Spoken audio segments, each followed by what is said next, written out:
All right. Good afternoon, everybody, and welcome to the Planning Commission meeting of February. Today is February 6th, and it's 5:32.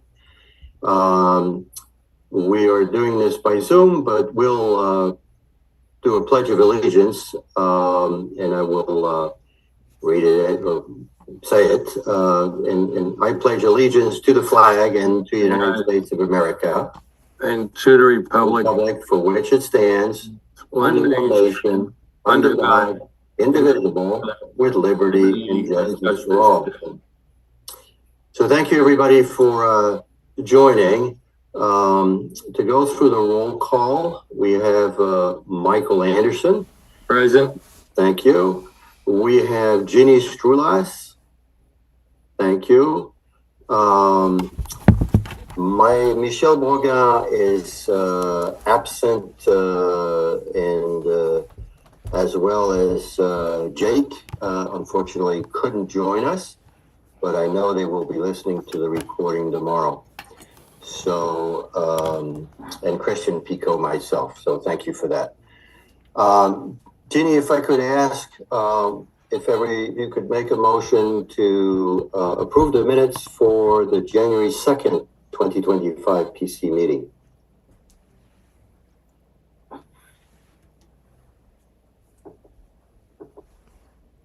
And you're on mute. Sorry. Do I have a motion to approve the minutes? I'll make the motion.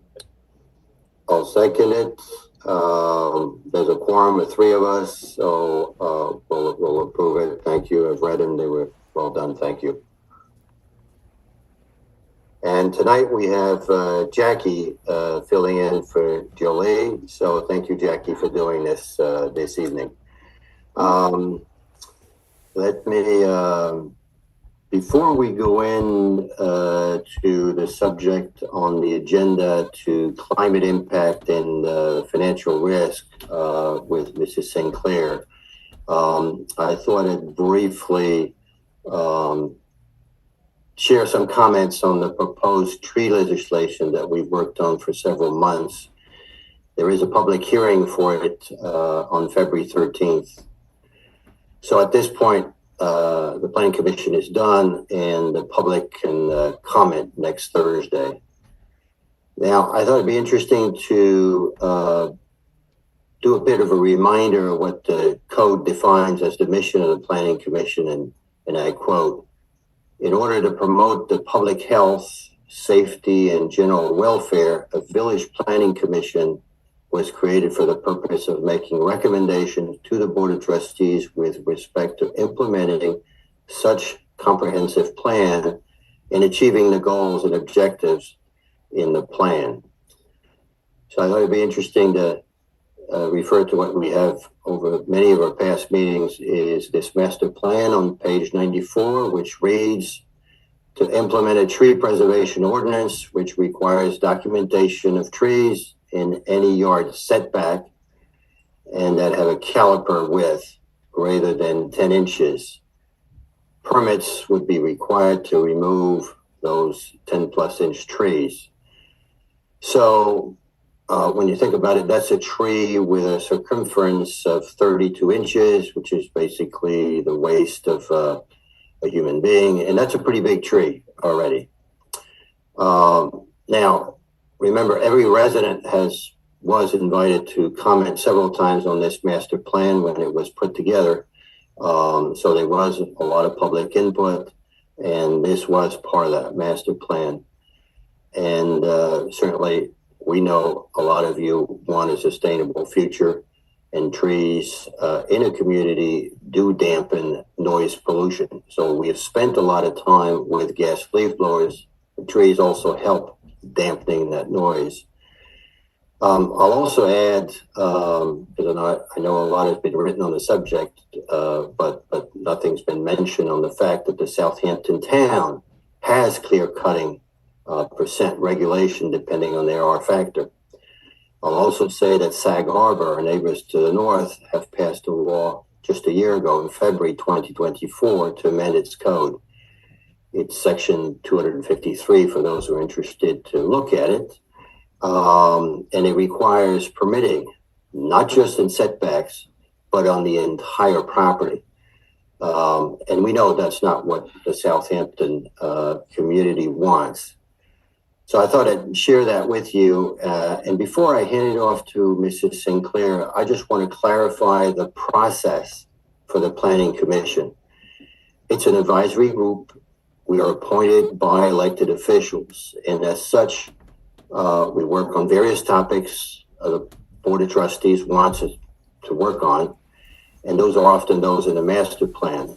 So it's really up to the mayor and the trustees, your elected officials, to then work with their lawyers, their consultant, their other service providers to come up with a draft policy or draft code change, and then for the public, through public hearing process, to voice their opinions on various topics that are brought up.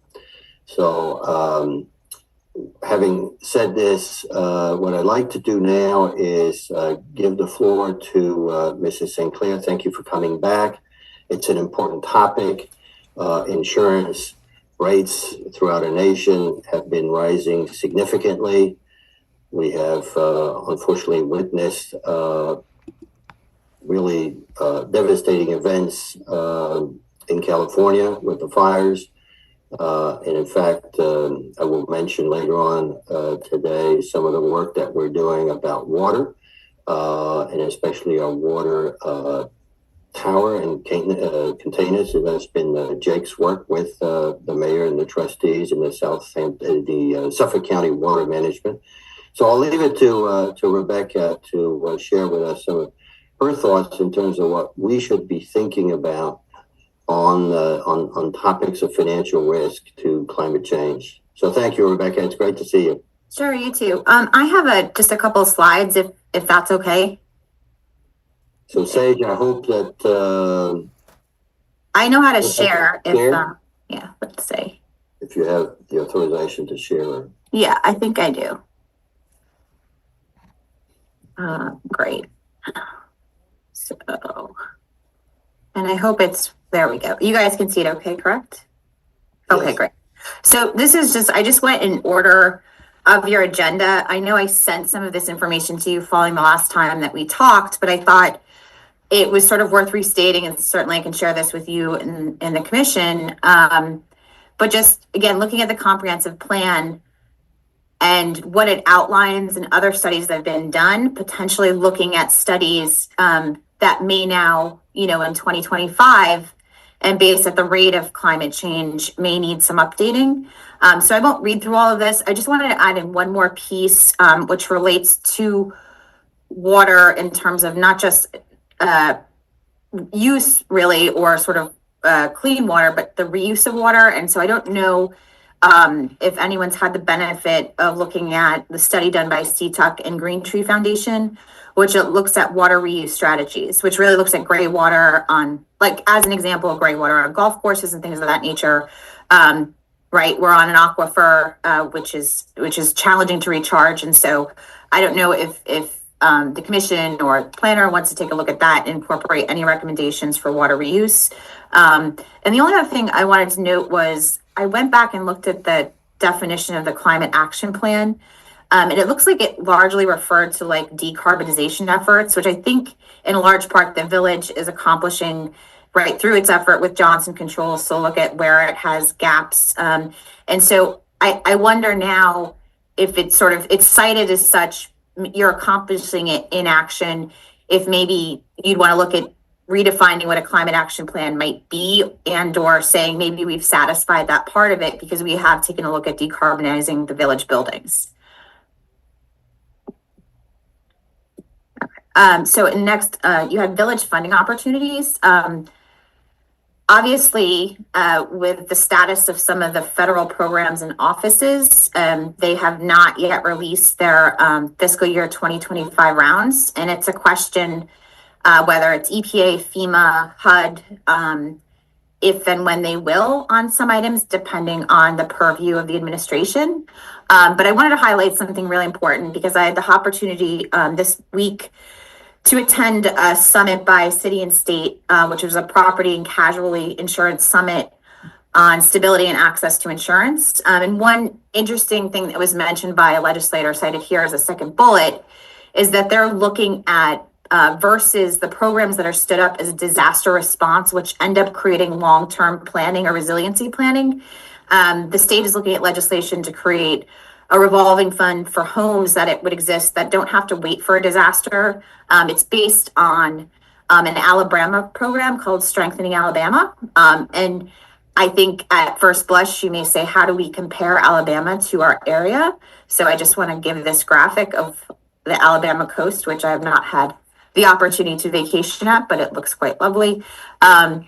But this program here, this piece of state legislation that's being championed by one of the members of the insurance committee at the New York State Legislature, I think is really important. And I'll recommend later the village's engagement on pieces of legislation that will either direct programs, funding, or things that are sort of long-term solutions, not disaster response solutions to challenges that we might be having. Again, I think I put most of this and what I shared with the commission before, so I won't read through it all. And I think I'll jump ahead to sort of the update that was given this week. And there were a couple of different insurance related events this week. And so first and foremost, the industry professionals who were at this forum really talked about insurance facing a poly crisis, right? So a number of interdependent issues happening at the same time, creating ongoing instability in the insurance market. Inflation, fraud, and the use of the term fraudemic, which I had not heard before, related to what's happening primarily in vehicle and medical insurance. And as a separate topic, there's a tremendous amount of class action lawsuits and tort reform efforts being made around insurance. Climate change. So you see here, this year alone, or 2024 alone, was $27 billion in events, or 27 individual billion-dollar events, $182 billion in property loss. And I'm sure I can't see that. I think there was 568 deaths. Poor driver habits. We are statistically driving more aggressively and more distracted than ever, increasing those rates. Cyber criminals, the inability of these insurance companies who offer multiple lines of insurance to really estimate what their losses will be on cybersecurity issues. For some of us, I feel like, every week we're getting some notice that there's been a cyber breach, and beyond all those cyber breaches, there is, there's a cost to that. There's an expense to that to the company, and there's expense to that as consumers. I know we have clients here who have had cyber attacks, most of them costing in the millions. So that issue, again, which is hard to sort of get a handle on what your risk is to evaluate, is really influencing this. So the overwhelming sentiment was that New York is on the brink, if not already, an insurance crisis, as California is and Florida somewhat was. Replacement costs. So replacement costs are up as well. I think the highest of that is 30% replacement costs since the start of COVID on residential properties. We have a lack of competition in the marketplace. In New York, the State Department of Financial Services regulates the increases for insurance companies.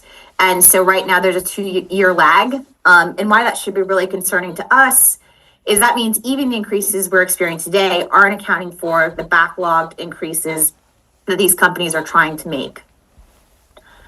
The lack of competition.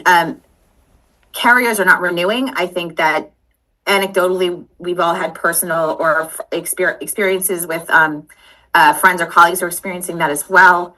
And right now, I think another concern that was flagged is that people are generally underinsured, which means that they don't have the right amount of insurance to replace either any type of loss, whether it's your home or your vehicle. The policies right now are not sufficient. And then finally, behind every policy, are the reinsurers who are sort of betting on the risk of these pools. And, these reinsurers are global, right? They're not just sort of a U.S. investors. And so they are subject to global conditions. And so that market unto itself, the reinsurer market, and finding folks that want to sort of bet on that risk and invest on that, is getting more challenging. So there was also a First Street event this week, which if you're following, and I think I shared this with you, I don't know if the board's been shared with it, but there was, they talked about this week, particularly the property, the loss of property value in the US. And so, as you see here, home insurers face their deepest losses in a decade, paying out 10.5% more than they collected. Obviously, the highest risk zip codes are experiencing the highest and disproportionate rates and increase in premiums.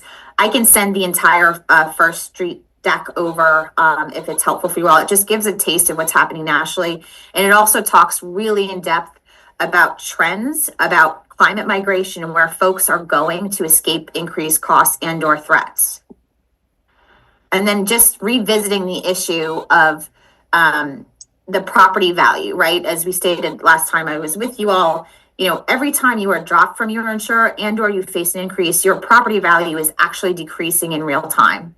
And so your valuation as it appears, or whatever your ability to sell your home is now going to be sort of impugned by the mortgage, the ability to achieve a mortgage, because you're going to be paying 2 or 3 times what you'd normally put towards debt service into your insurance premiums. So potential village impact, I wanted to talk about it first from sort of the operational side of the village as well as a residential piece of this. So, right, any increase in premium affects the village and its operations. The village carries insurance on its properties and on its fleets. Increases in premiums are particularly challenging for those people in our village who are residents who may be on fixed incomes, especially folks that no longer have a mortgage. And also just to the ecosystem of the village, right? So these costs are happening to all of us. And so small businesses, folks that are traveling, work vehicles coming in where insurance costs are going up. Ultimately, these costs, if they can't be passed on, are going to limit the ability of these services to be delivered at rates that we're familiar with. And so we really have approaching sort of a viability issue to small business and I'd say sort of the goods and services industry around us. Also say the premium increase has a crippling effect on the nonprofit sector. They don't avoid these types of insurance increases. They still have to carry property and casualty insurance. And so that's eating into their ability to either provide services or maintain staff.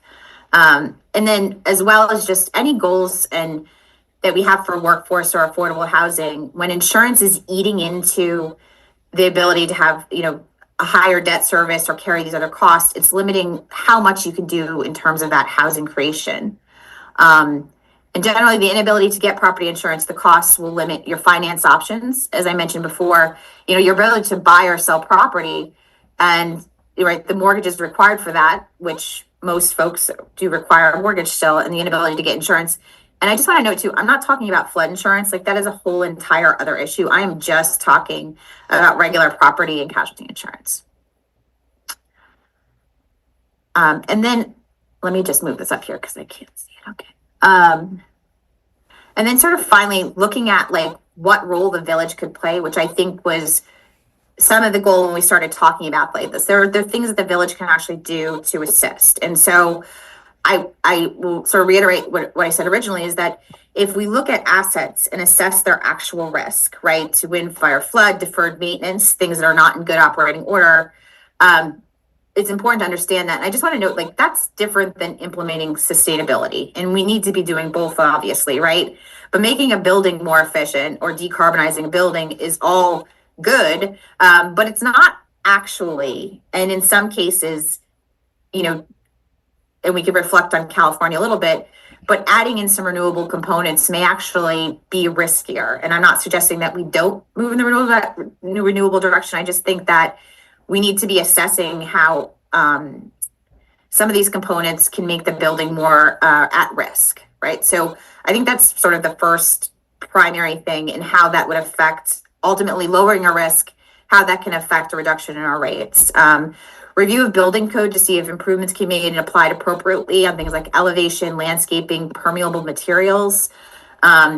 California has been implementing, this is an example, zero scaping to reduce wildfires, right? The landscaping around your home. I don't know if we were to look at the biggest risk to the majority of properties, it actually is wind in our area, but just looking at that from how do we limit risk and how does that tie through to the building code?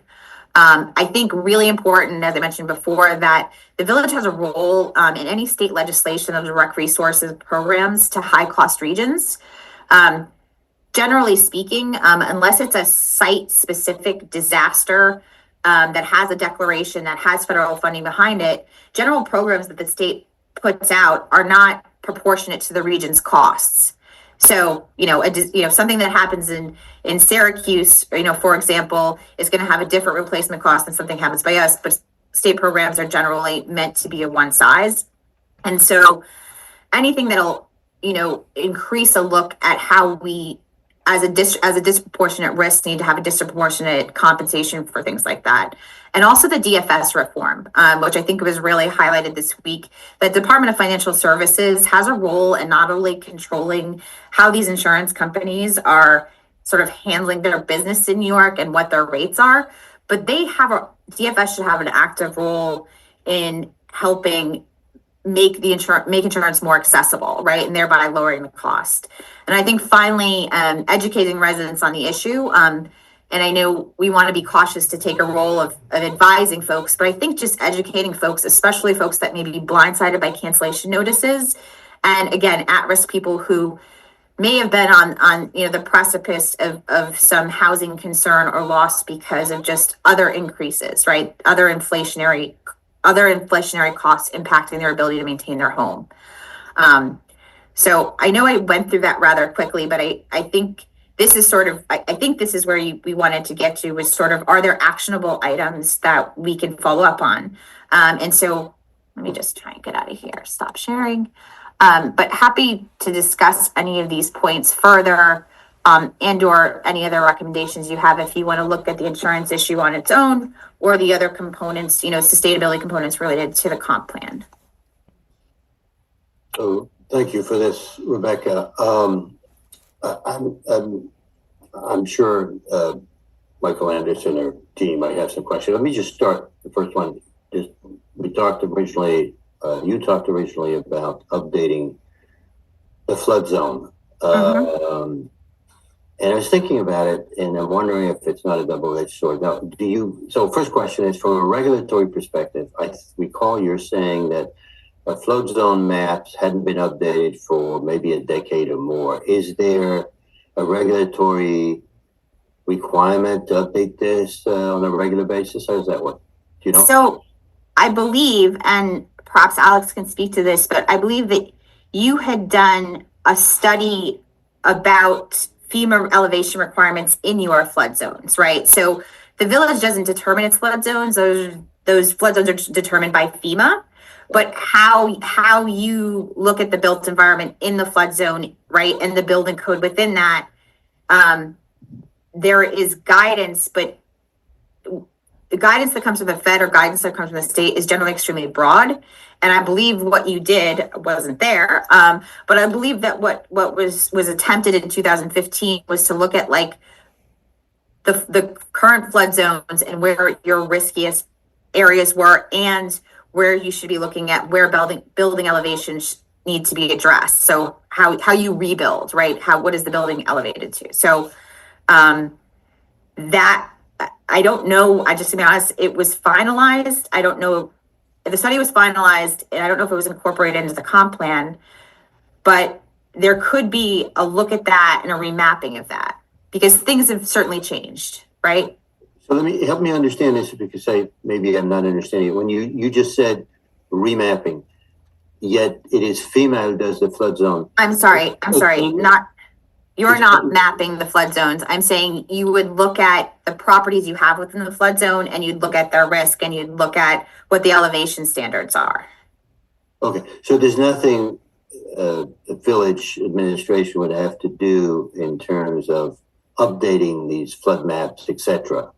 No, I mean, the only thing that you could do, and I don't know, again, it's when we look at Southampton and the village, it's different than other South Shore communities where you may have a higher density coastal residential areas, right? So you don't, a lot of your structures are larger on larger lots and higher value. But I think I mentioned this time, like the city of Long Beach, right? The city of Long Beach went through a community rating system upgrade where they did a variety of mitigation measures, which essentially lowered the risk through the community rating system, lowered the risk, and they had FEMA come back in and evaluate all the mitigation they had done, which lowered the risk for their insurers in that pool there.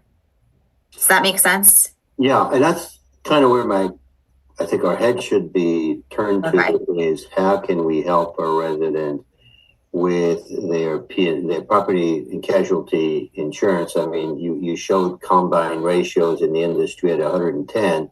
That's a big number. What it means is that nationally, the very minimum your insurance premium will go up is 15% for these guys to kind of break even or do slightly better. And in some markets like Florida, like California, and some of the tornado alleys are going to be 50% increase. I mean, it's just out of hand. So what I'm really after is thinking about one. Some insurers want to withdraw certain markets. Even a State Farm is not renewing within our village some insurance policy. That's one. So how can we mitigate that or help for the assessors on certain zone that they shouldn't be pulling out of this community? And then the second one is the premium increases. What is it that a government within a community like Southampton Village can do to tame those insurance rates? So this would only be achieved if the risks are the perceived risk by the insurers is reduced, right? And so concretely, what is it that we can do to reduce the perceived risk from the insurance community to ensure everybody's property in the village? And I say everybody's property with care because we well know that a lot of properties on areas along the coast, Meadow Lane, south side of Gin Lane, etc., may not be insurable at all, and those owners may not care at all either. That's fine, but we have lots of other communities in the village where it's really a burden, and and they need it because they have mortgages, they cannot be without insurance. So if it's not the flood maps, there's nothing we can do. What is it more specifically that we can? What action plan could we come up with to try to mitigate that? I mean, honestly, at this point, I think that I don't know what the village can control without going in and assisting homeowners with like their own risk assessment, right? So if you were to look at your real risk versus what your estimated risk is within the pool of insurers, right? You'd have to look at the individual properties. But I think that is where the village's role in engaging with state, there's no concrete state legislation right now that's going to help protect these homeowners, right? It's actually for auto insurance. There's a subset of insurance that's accessible if no one else will insure you. I forget the exact term for it, but it's at a higher rate. It's almost like a payday lender, right? Like you get insurance today to keep yourself together, but it doesn't work. So, I mean, I don't know. I mean, we're talking about regular insurance. We're not talking about flood insurance, right? So the CRS, the community rating system, doesn't apply because we're not talking about flood. We're talking about property insurance. So I think it's an acknowledgement that we are subject to this. And I think it's a look at if there's a way, either through advocating through insurers, that we are looking at reducing the risk, or through performance, showing through performance that we're not as risky. But I think there's also a role probably for the state who regulates the insurers that there needs to be some advocacy there. Okay. just talk a little bit about self-insurance program. If you could explain it, I mean, in terms of using insurance coverage for high catastrophic loss, large premium, and do self-insurance in pool. I know some HOAs within the Southampton Village community are thinking about it, though each one of these HOAs, from what I understand, are thinking about it individually. But obviously, if HOAs were to pool together, they could make a meaningful pack to self-insure and just have a back-end catastrophic insurance with much higher premium, and really by doing that mitigate themselves the insurance either loss or rate increase. Now, that's not up to the government to get involved with. That's good that they're doing it, to think about it. Any other thoughts on how to do that? I mean, I'm only familiar with self-insurance through the municipal side. I mean, I think if there's a pilot if there's an example that we can look to that's performing, I think that's something that should definitely be looked into. Okay, now let's talk about municipal assets for a minute as well. So the village has a lot of equipment, cars, trucks, etc. Right? And maybe if you were to pool those assets along with the town, which has 10x the amount of vehicles, you really have a fleet that could be self-insured. And yet, I'm just surprised that there's little to no conversation on trying to pool these assets for self-insurance. I don't know why. Any thoughts on that to precipitate a debate to sort of pool, your police car vehicles, your DPW vehicles, your fire, ambulance vehicles that each have their own P&C policy, to pool them and perhaps find some self-insurance process that would mitigate some of the continued upcoming increases. Any thoughts about how does one sort of precipitate this debate?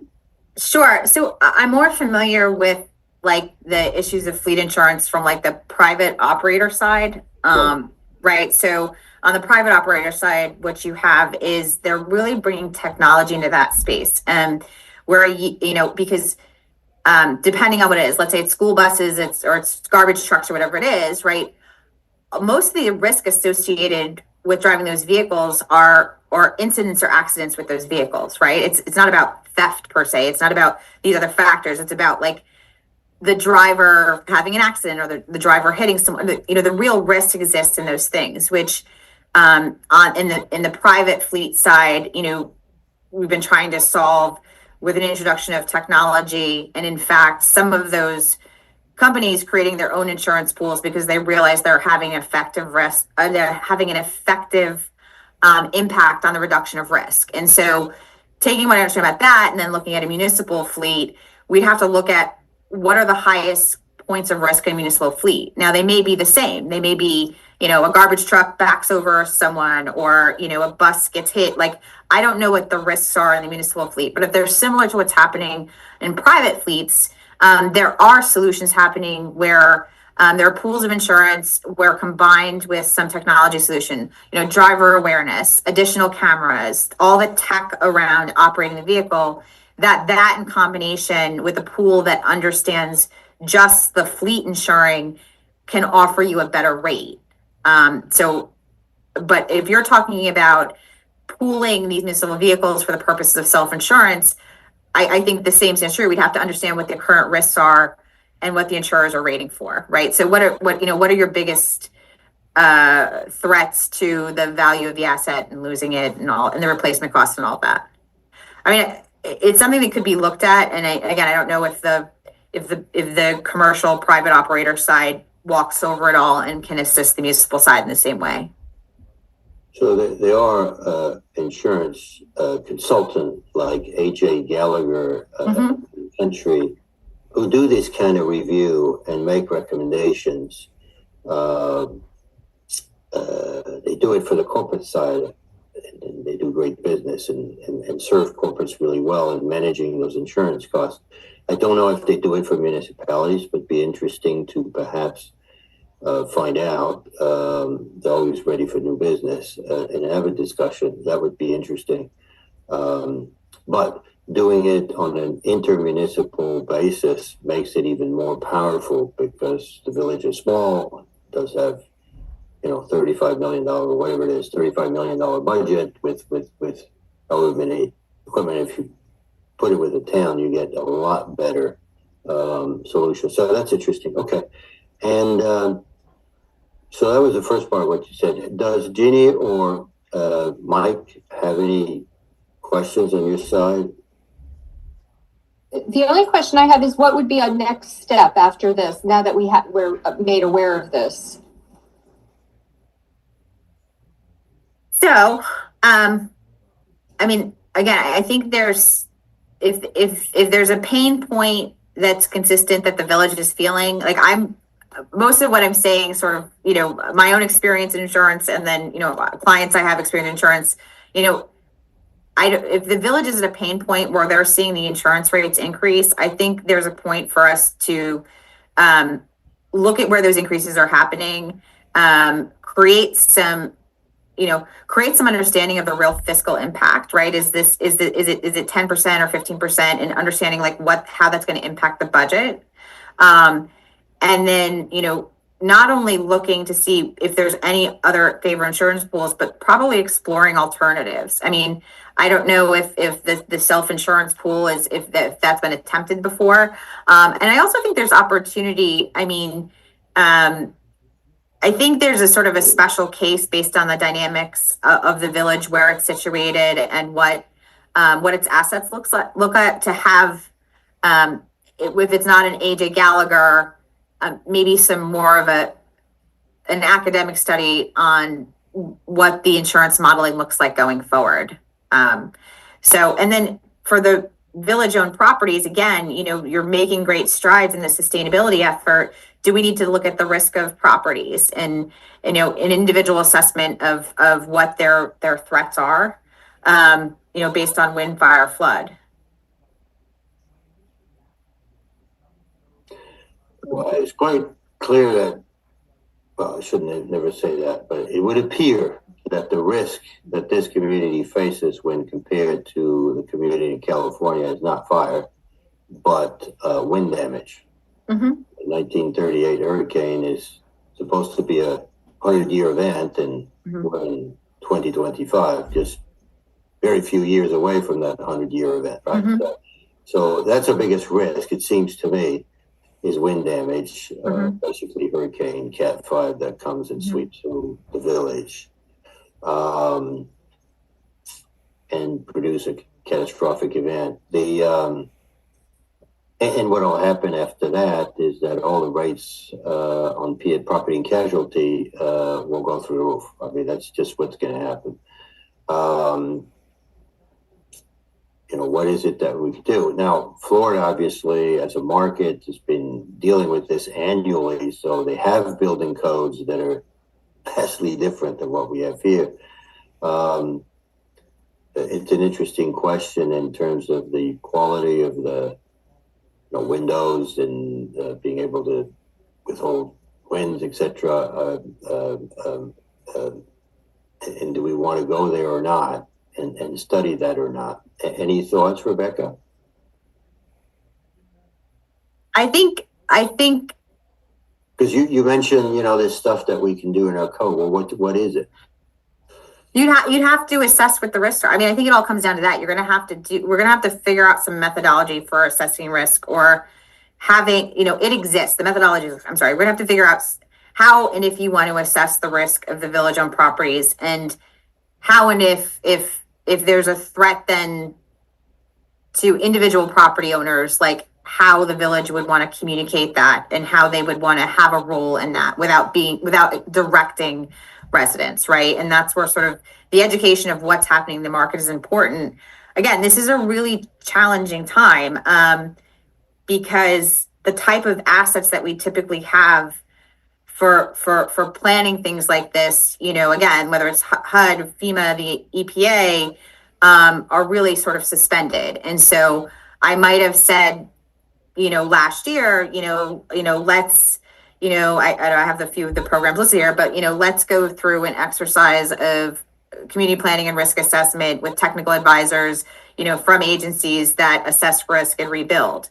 But there's just, right at this moment, there's not that lever to pull.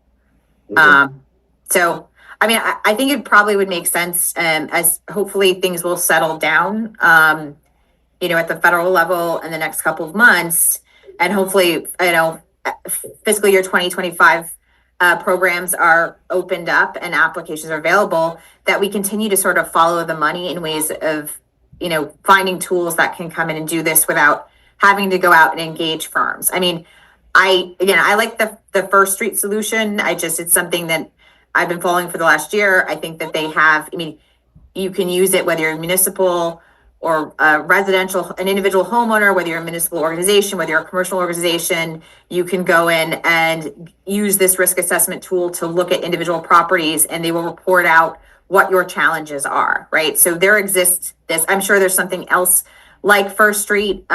It's just the one I am most familiar with that I've used. So I mean, there is a tool that exists on the market that could be accessed. So the conclusion, to really answer Jeannie's question, what I think we're hearing is we should be alert to what are some of the grants program that are out there, be able to grab one that is meaningful for the purpose of engaging for this risk analysis to really map a plan, because we don't have one on our own. Is that really the conclusion from this conversation? I mean, unless the village wanted to engage and start to, again, as a first exercise for its own buildings, use one of the in market risk assessment tools to see what it looks like, right? To understand what their recommendations would be, what your threats are. I mean, there's a technical component of this. Now, just on the other side, I mean, if you want to explore these insurance pools that haven't been the self-insurance of the HOAs that are not prevalent, that would be something innovative. That would be a pilot.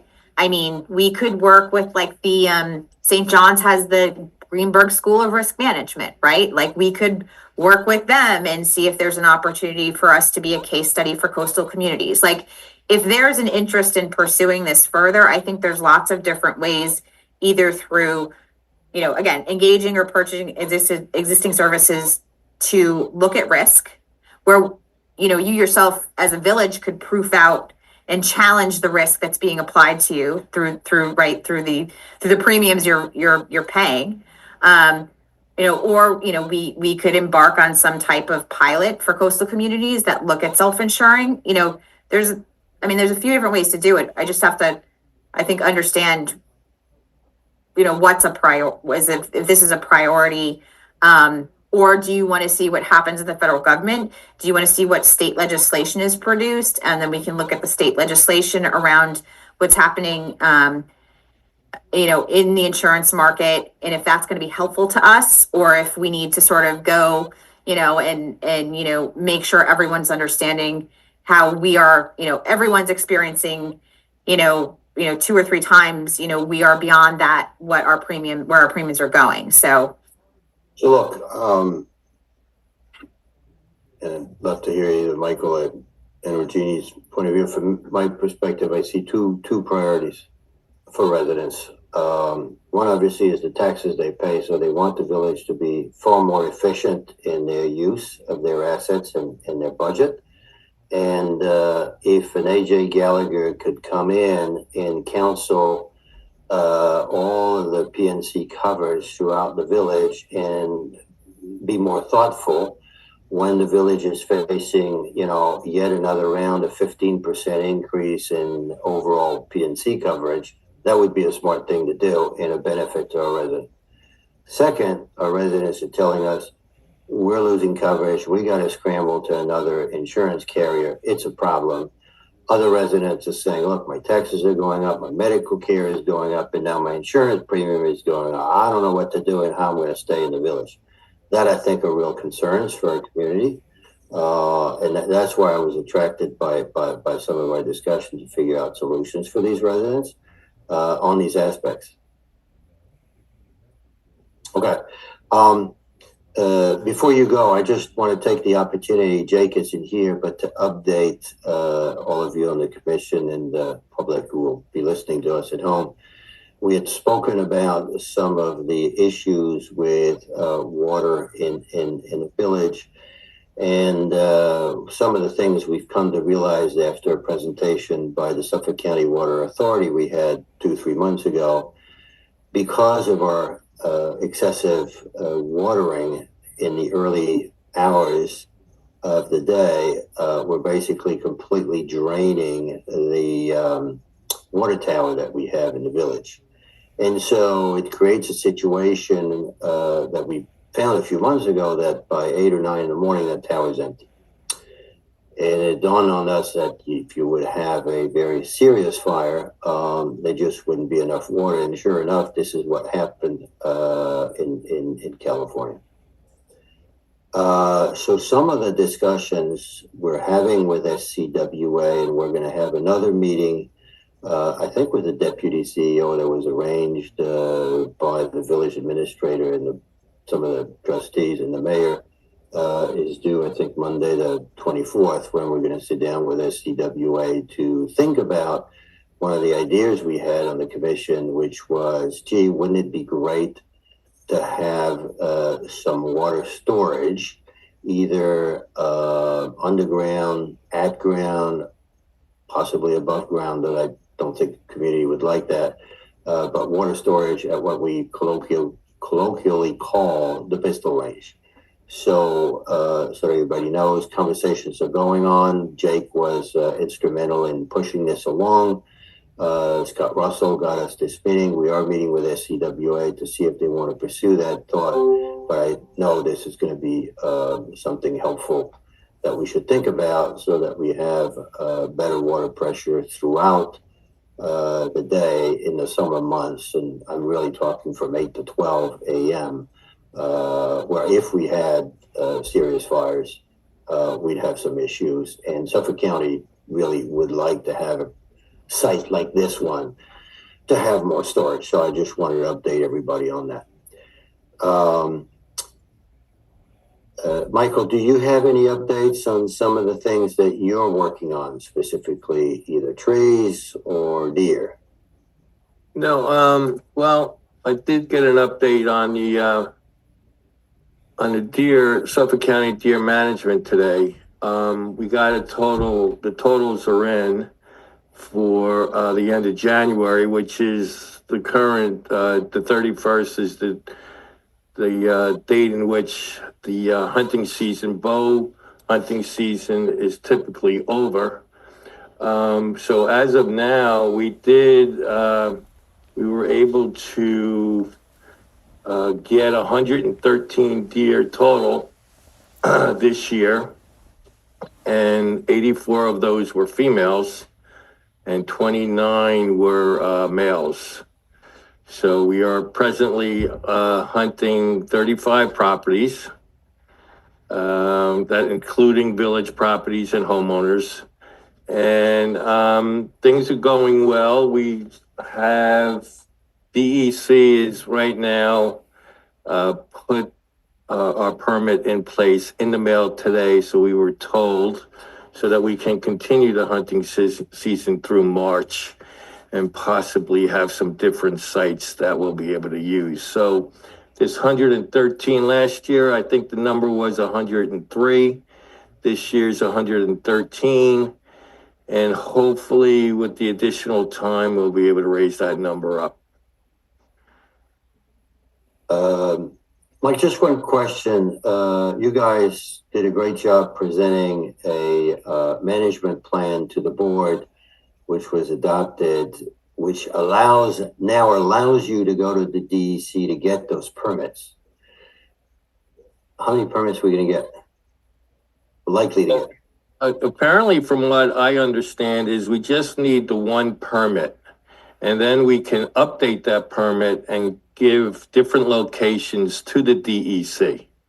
So we're going to start with one location, and then as we expand it, just update the DEC as to the different locations. So So there's not like tags. You don't get 20 tags, 10 tags. No. 50 tags. Okay, got it. That's correct. That's correct. Thank you. That's helpful. Anything else you want to update us on other topics you're working on? Well, no, nothing much with the trees. You know all about the trees, what we're going through with that. Public trees, and private trees. Nothing really to talk about with the public trees, although, you know, Steve and I are always talking about the trimming and caring of the trees we have in place.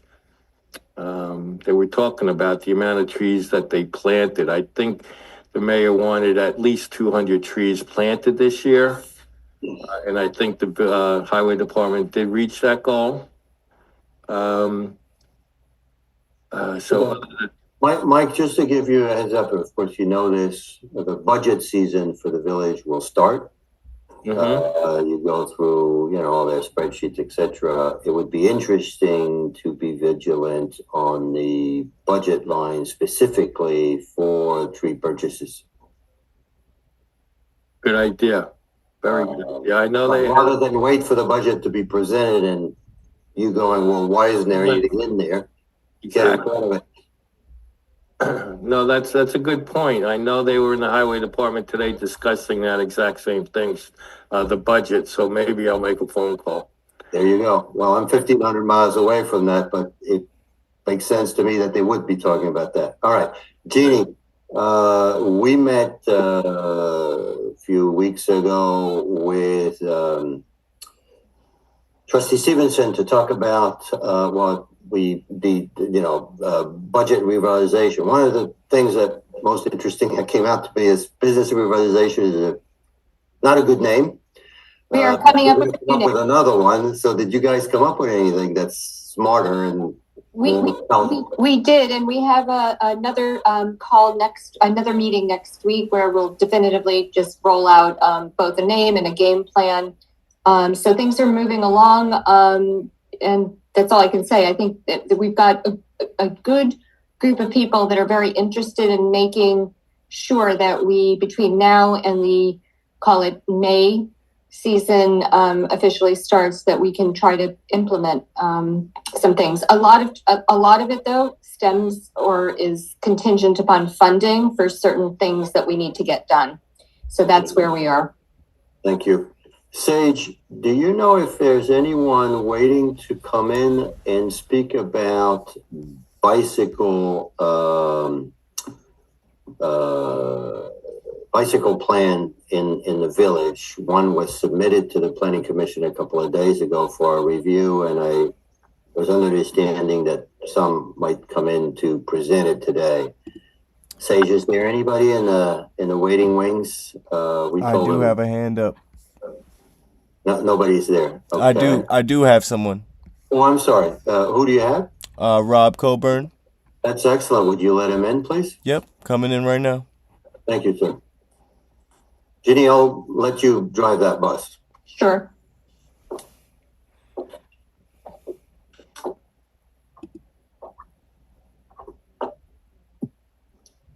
Hi, Rob. You're on mute. Is that better? Yes. Okay. Thank you very much. Hey, I'm pressing the pause button, literally or figuratively, on bikes because I had a comment on insurance that I just wanted you to be aware of, and I think it's important for the record, if you don't mind, Christian. Is that okay? So twice in the last 6 years, my insurer, each time name brand, well-recognized, highly rated insurers, pulled out of this market. So I've had to find new insurers twice in the last 6 years. My premium today is 2.5 times what it was 6 years ago. All right. So that's one anecdote. Two other things that are really specific to the village and the built environment in the village. My broker has been here in the village, Morley, for 35 years. On the second time this happened, after about 3 weeks of search around, they came back to me and said, because my house was more than 100 years old, they are unable to place insurance on it, either in the regulated market or the unregulated market. I may have the terms wrong, but they couldn't even go to the open market overseas at a very high price because of the age of the house. This is a consideration that we need to be aware of, obviously, with historic district and old houses in the village. And last but not least, there's an issue with cedar shake roofs. So when I went to a new broker, the only reason I was lucky enough to have him was because I had access to, through some business work that I've done, to a broker, a very large broker, national, and they were very creative and they came up with a good solution for me.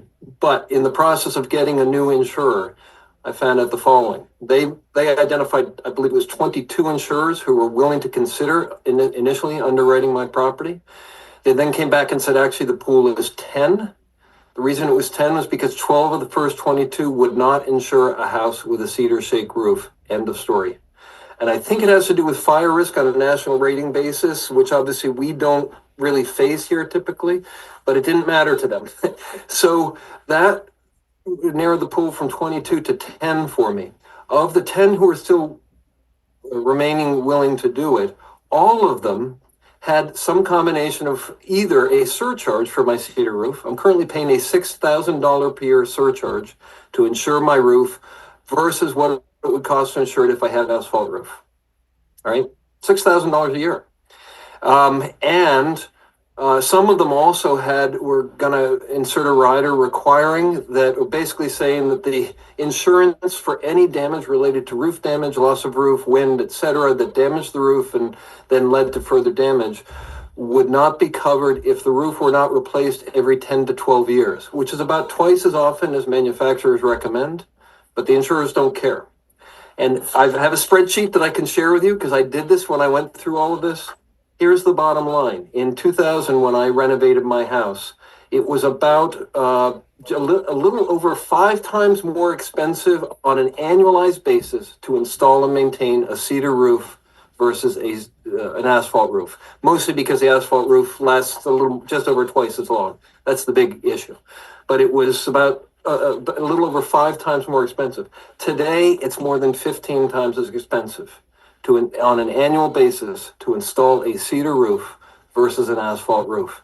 And this is a huge cost burden, in addition to the insurance premiums themselves, for a lot of houses in the village. And, the cedar shake roofs are basically what's required by the ARB in most cases now in the historic district. So it intersects with insurance in a way that I just wanted your commission to be aware of. I was just about to ask you this question, since you did serve on the ARB and know full well what goes on over there. Yeah. Indeed, when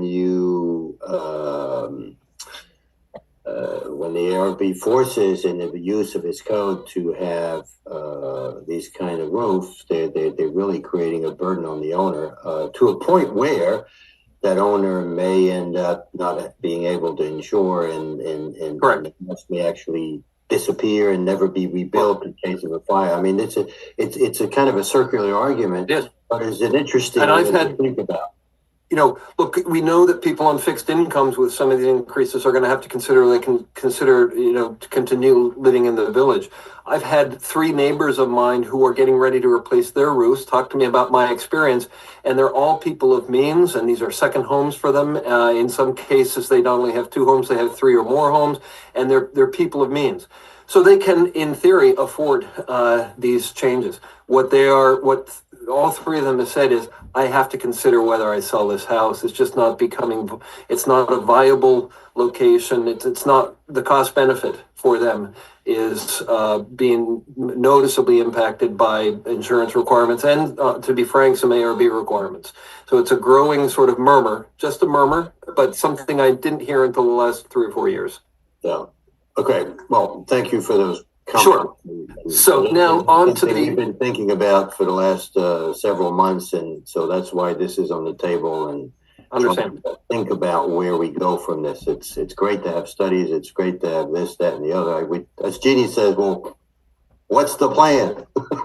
Yeah. Jeannie, I'll turn it over to you, since you've become of business revitalization and bike lady. I'm the bike lady. So I'll turn it over to Rob, but we have been working with Rob and David Hart and Sheila Pfeiffer for the last couple of weeks to come up with a proposal to address the whole biking situation in the village. Rob did a fantastic job along with the other two members to pull together this proposal, and I'm going to turn it over to Rob. I don't think we should go into the details. Thanks, Jeannie. I think high level, you should just give everyone a sense of. Nope. Sure. And I'm trying to share my screen. I'll get this right eventually. Give me just a moment. Where is my? So while you're doing this, Rob, I will quickly echo what you said. I read the report. I was struck how well it was done, thoughtful, and I really want to thank that bike committee that worked on it. Clearly, a lot of thoughts went in it, and they were very well laid out, and it was great to see it. So thank you for that. I'm looking forward to you sharing your screen now if you figure it out. Thanks, me too. Me too. Well, thank you. I heard your comments at an earlier meeting. I think you made a suggestion that fewer members might be better than more, and we had a very good committee. Jeannie was very helpful. Sheila has followed this issue for I believe 7 or 8 years. And been a big champion of improving bike and pedestrian safety, and really acted as chair for this committee, was our chair. And David Hart, who was going to try to join, but he may or may not have been able to join, is an avid has lived in the village, a great guy, and is an avid bicyclist and knows some of the biking communities. So we had a good range of perspectives, and now I'm wrestling to try to get this. Here we go. Okay, now I got it. Sorry. I'm going to go through this quickly. I'm not going to read it word for word. There we go. Okay, this is what I think you all hopefully received, but in a way to put it into the public record, I'll try to summarize it quickly.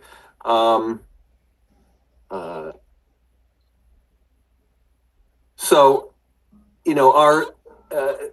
we met to, the comprehensive plan has some pretty extensive work on this. And I think it's chapter 5, maybe, transportation. There's about 9 or 10 pages actually significantly focused on bike safety with some general, I'm just going to generally characterize recommendations in there, which are to improve safety through signage in particular, through dedicated infrastructure when possible or necessary. And then specifically to help create perhaps some new routes or better define routes, particularly down to the beach and back, particularly to the train station and back. And so we took that as our guide, and a primary focus in the comprehensive plan and in our work was really focusing on what are the safety issues. There's a lot that goes into bike safety, but how can we make biking safer, in part by making the directions more clear, the preferred routes more clear, so that people aren't wandering around or sort of trying to hop down off their bikes to see something and falling into traffic, but in part with signage or markings if it's appropriate. So we believe the village should, and it'd be nice to do some of this as soon as possible, but this may take some time. Designate or clarify certain routes. We'll get to that in a moment. Designate and modify really some beach access routes, including the possibility of marked lanes and signage. And I know there's disagreement on that. Variety of opinions, I should say. Certainly install some new signage and improve existing signage, make it consistent, make it clear. I think the goal there as a headline would be that a first-time bike rider in the village should be able to get, by reasonably following signage, a very good idea of where and how to travel safely in the village. And I'm not sure we're at that point yet. And obviously we can't wave a wand and do it on every mile of every street, but certainly close to the village center and toward the beaches, that would be a priority. We think there should be a map developed, bike routes, and that map should exist in a number of places, perhaps on the village website, on maybe a dedicated biking page. can exist in printed form and be available at some municipal locations, and possibly we've got a great bike store in the village. They might be willing to hand those out. And then we also think that, awareness of bike riding and bike safety, reminding we're aware of the fact that, just anecdotally, a quarter to a third of bike riders in the village ride on the wrong side of the street, don't obey street markings. We're never going to change that to 100% who do follow directions, but trying to improve that with an awareness raising event and some perhaps a safety event for residents is a good idea. We'd like to have as much of this implemented this spring as possible before Memorial Day, but some of this is likely to require some phasing, either for budgetary reasons or for some infrastructure reasons. So, going to just quickly go through our goals. We did, well, actually, you've read this. The public can have access to this if they want. People are welcome to contact me or contact you to get this document. I think I just want to focus on a few things. User groups, we thought it was just important to note there are a variety of user groups. There's certainly more than the 4 under these bullet points here. The point of this is that the people who ride bikes in the village range everywhere from someone who rides 4 or 5 times a week for commuting or shopping purposes to someone who exercises on 10 to 20 mile rides through or around or near the village, once to 5 times a month, serious cyclists, to someone who's never biked before, either because they've always used their car or because it's their first time visiting the village. And there are child and minor cyclists around as well. We put that in as a category. The only point here is to say that, there is a bit of a lowest common denominator. I don't mean that in a pejorative way. That the signage and the facilities that the village has should be designed so that they are easy to recognize, even if it's someone's first time in the village. And so that's really the point of highlighting the user groups. We talked about some important routes and destinations, trips to and from the village center, to the beaches, the train station, I mentioned those.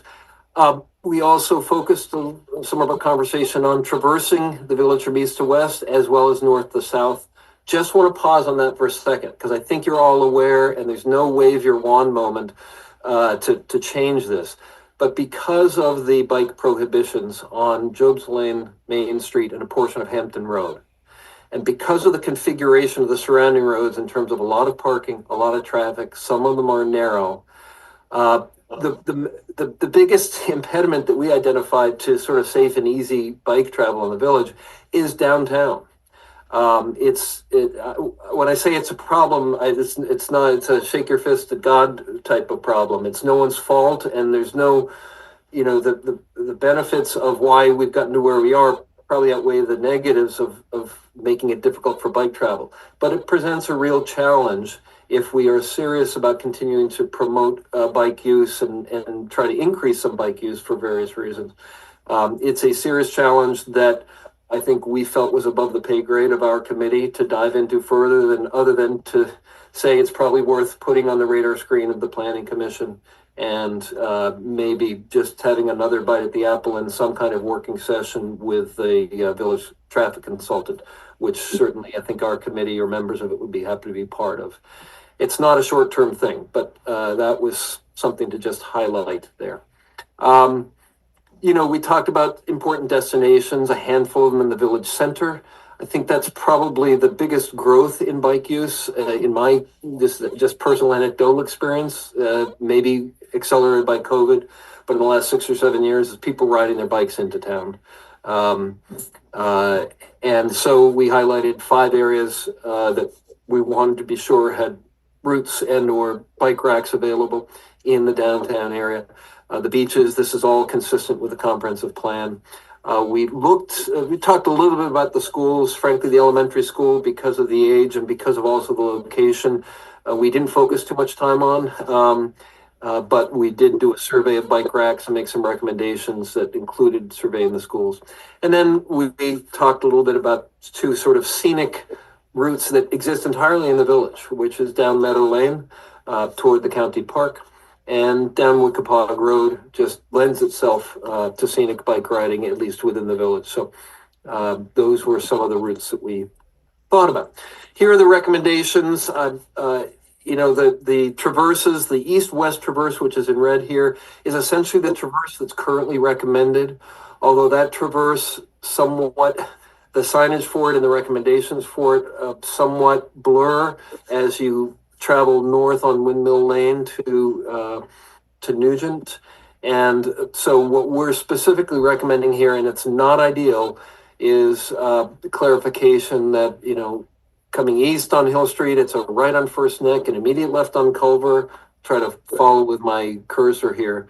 Down Culver to Pond Lane, cross the intersection at Hill Street and Job's Lane, and then follow that through the intersection at Nugent over to Jagger Lane. Jagger Lane's not ideal. Heavily trafficked, a lot of transient traffic, parking on both sides, and it's relatively narrow. The good news is people drive slowly on it. And so in that manner, it's a little bit bike friendly.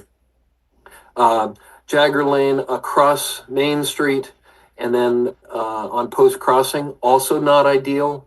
It's a narrow road. There's parking often on the south side, just one or two cars typically, but it presents an issue. But again, cars travel relatively slowly on that road. Over to Elm Street and then back down Elm Street to Hampton Road. In theory, right now, I believe the prohibition on bike riding on Hampton Road extends to Little Plains Light. I don't know if we have a specific recommendation that be changed to Elm Street. It might be fine to keep Elm Street to Little Plains as a walk route because there's diagonal parking on the south side. Anyway, that's the recommended east-west route. No great change there. That is basically the route that's here now with some clarification, as I said, with respect to Jagger Lane. But the signage right now is not great. It needs some improvement at some of the intersections and on a couple of the lengths in between.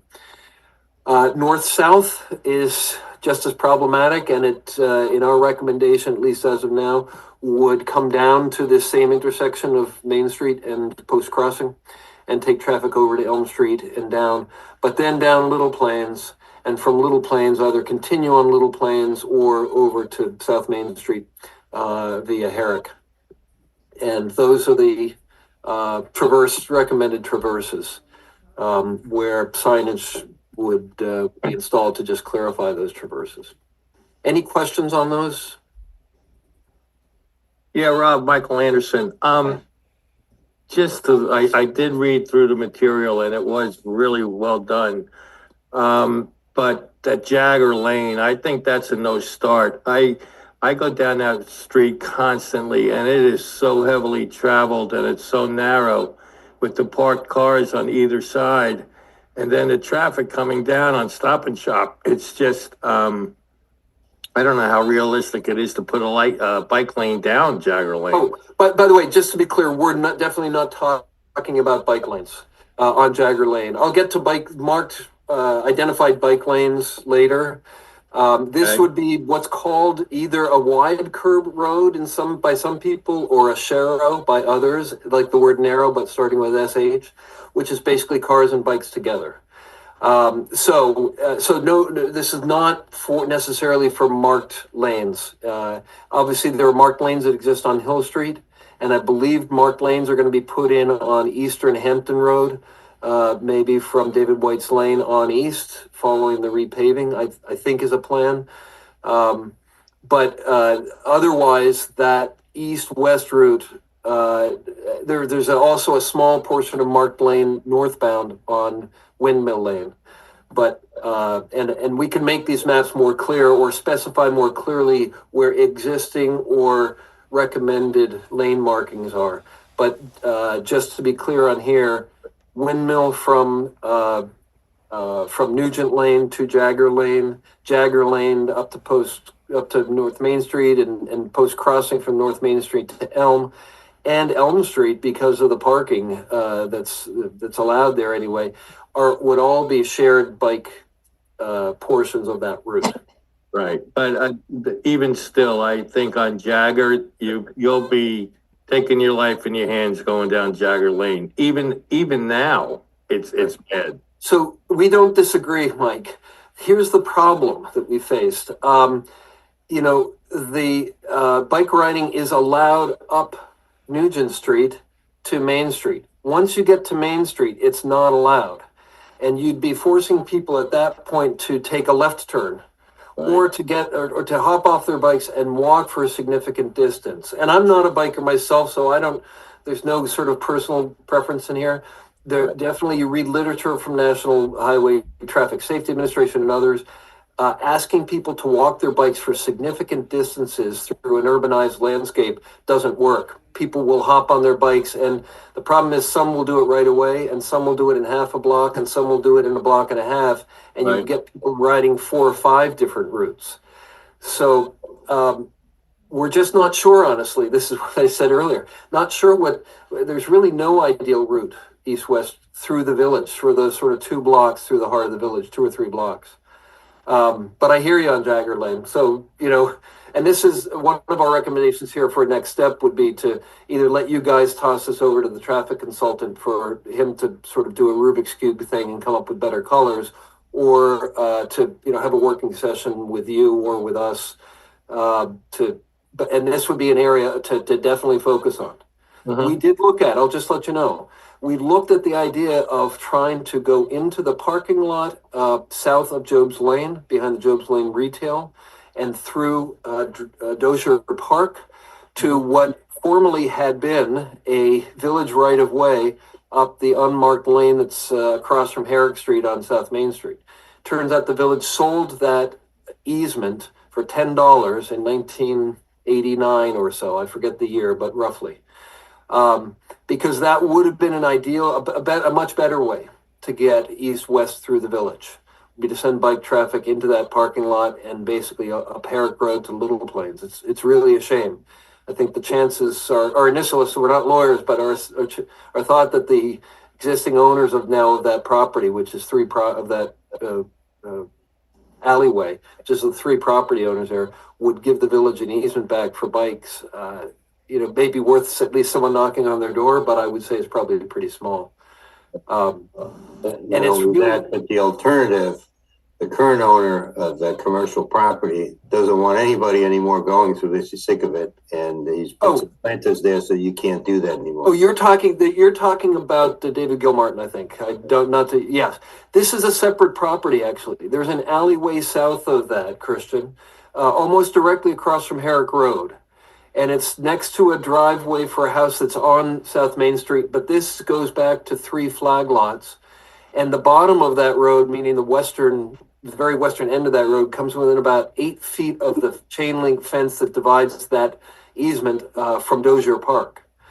So, which is, owned by CPF. And I think going to the town to get bike access through that portion, to pave a portion of that park. It is parkland, and bicycle riding is a recognized park activity. So I think we could have gotten through that park with some pavement to accommodate bikes. The problem is we don't have any right to use the alleyway that goes from there headed east to South Main Street. And yes, you're right, Christian, there's a commercial property that people cut through, and unfortunately there is some sort of easement, if you will, on the south side of that commercial building that goes around the corner from Job's Lane to South Main Street. But it's about a 4-foot wide alleyway or so, and then that stops at a point, and the grade changes. So there's no way at the moment, unless we could buy that easement back for the alleyway, to use that parking lot behind Job's Lane as east-west cut. Rob, just so you know, that easement never reached all the way to Dozier Park. There was always a private property in between. So there would be additional distance that would have to be covered to reach the park. I guess, look, I know how difficult that is, and we're not advocating it for a lot of reasons. All I would just say is because of the lack of, it was in hindsight, and not blaming anyone, it's just circumstances have changed. The desire to bike and the demand and the usage of bikes has grown in the village pretty significantly, and we've cut off the ability to easily get through the village, both east, west, and north, south. It's really, so we can table all this. This may be, reason for further detailed discussion with a traffic consultant to just make sure we're skinning the cat as many ways as possible. It's really not much better north-south. It's a little bit better north-south, but because we don't have Jagger Lane, but we're still, post-crossing is not ideal. There is this question mark on Hampton Road from Elm Street east to Little Plains, at least, as to whether bikes can safely ride there. I think at the moment the answer is no, at least legally. I don't know if there's any enforcement. But it would be, this is maybe the most sort of difficult area of our recommendations in terms of just the physicality, is these routes through the village. I can answer more questions, or I don't know, Mike, do you have any thoughts about a better route than Jagger Lane? Or I wish I did. And I'm sitting here thinking, and as I was reading your proposal, I said, going up Jagger Lane is tough. Going up and post crossing is very, very narrow.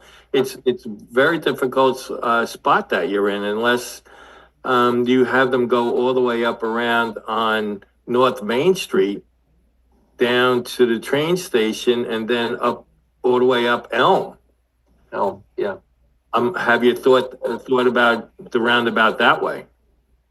Well, as you can imagine, not just because some people don't follow rules, but also people have their own personal efficiency curves.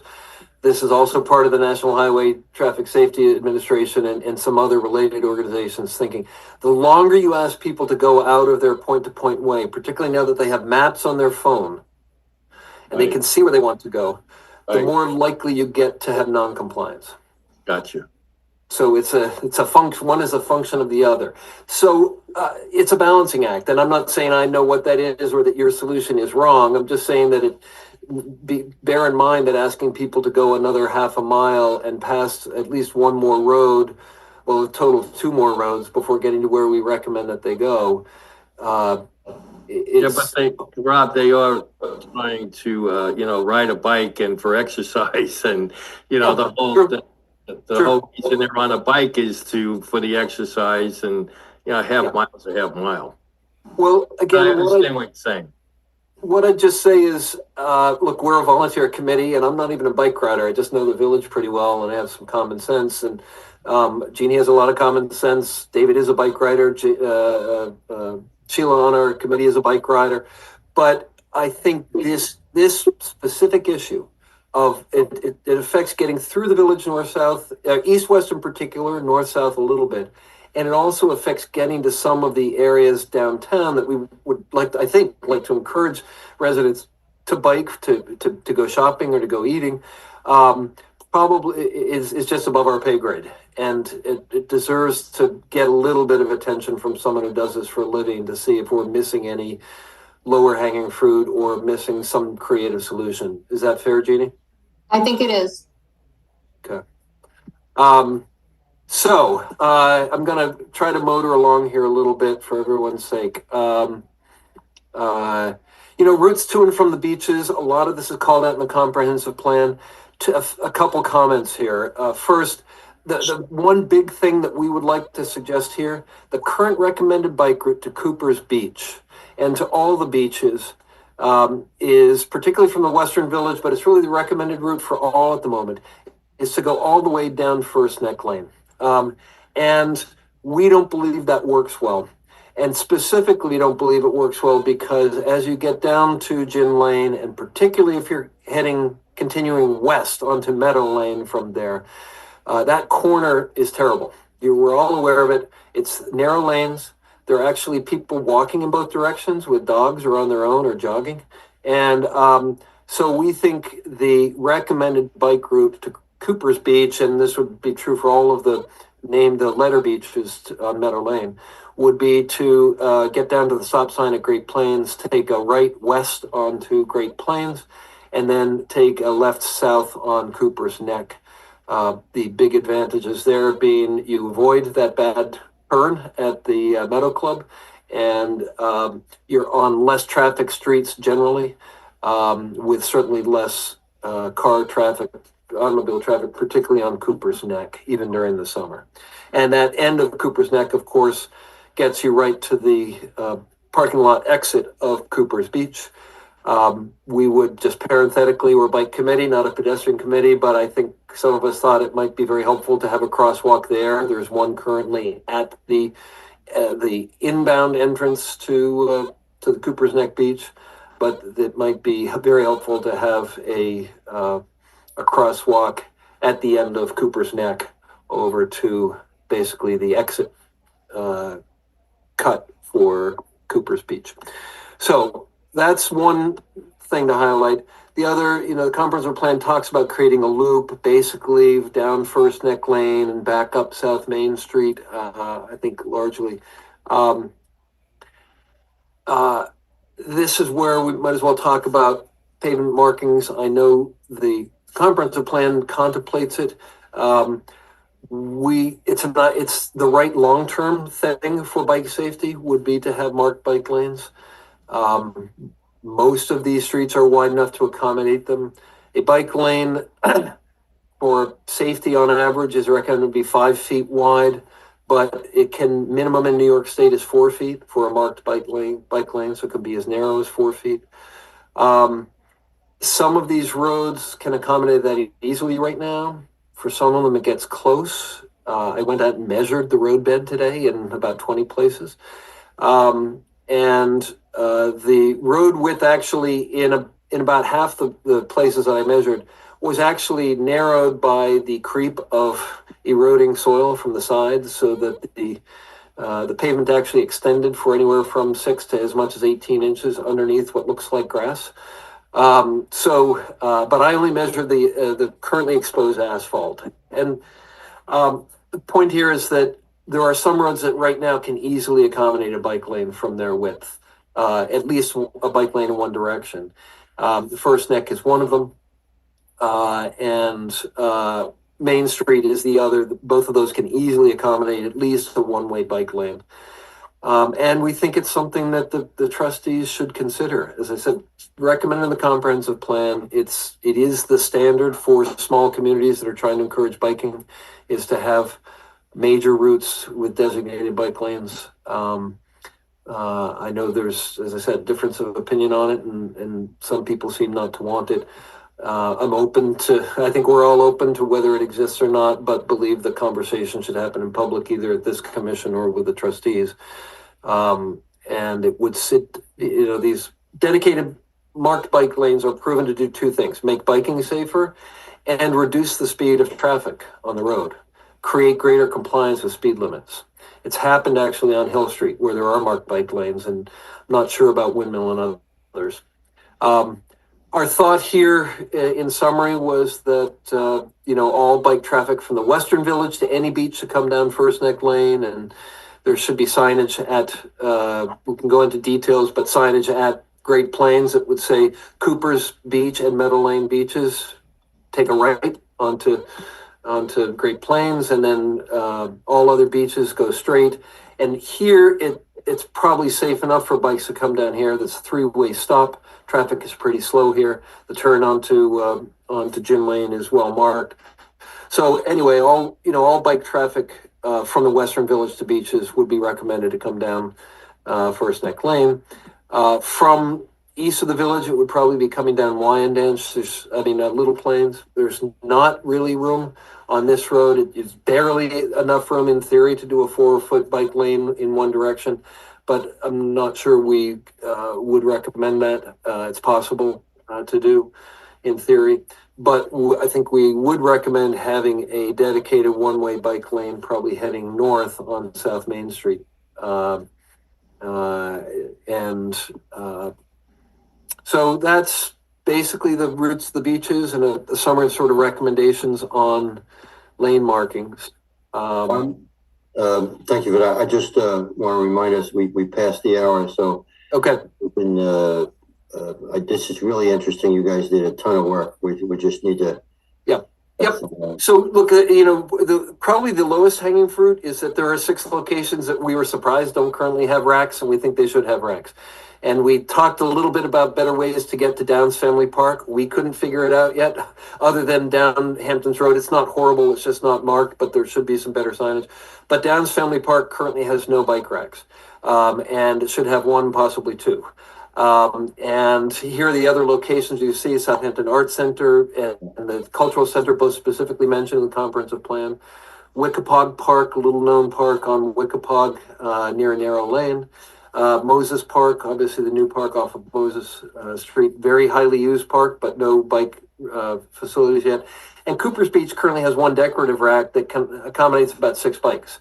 For a parking lot that accommodates 220 or odd cars and has a lot of demand during the summer, I think we felt that could be enlarged.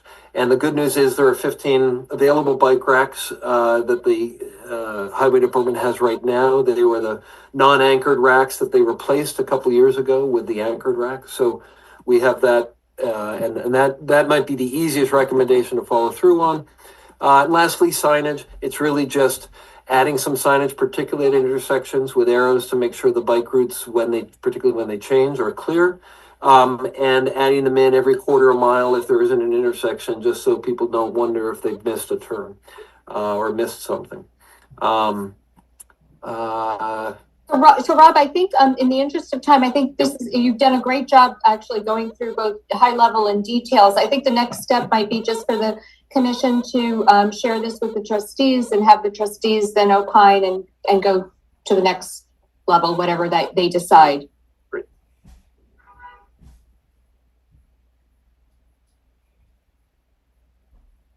Sorry. Yeah, look, for my part, again, there's a ton of work that's gone there. A lot of effort has gone there. For somebody who doesn't bicycle, Rob, I could see a lot of passion behind the subject. Look, clearly it's in our master plan. Some efforts have been done by the village to implement some of it, but as you point out, there's still a lot to do. Yeah. So this is really interesting, and I'm glad that we were able to lend Jeannie's brains to this to work with you. Rob, Sheila, and Dave did all the work. Trust me. Okay, good. Though Jeannie's not a biker, she said, "Why do you want me to do this?" But she was helpful, so thank you, Jeannie, to work with it. It's really good, and yeah, I think that as Jeannie's pointed out, look, we have elected officials who are policy makers. You marked it as a draft. I mean, unless you want to make other changes, I think it should be submitted to the trustees for them to look at. I certainly would recommend that they do look at it. It's part of the master plan. The commission's mission is to implement the master plan. They'll figure out from there what they can best execute. As you pointed out, there's some issues that they need to figure out. They're the elected officials, so I'm happy for this to move on to the next step. This is terrific. We'll wrap it there. Thank you. I wanted to know, Alex, you regularly provide us with some input. Is he still there? Yes, Alex, thank you for your patience. Do you have comments for us? Things that we need to know or focus on in terms of initiatives we're working on? Well, the workforce housing proposal that's been discussed previously is still advancing.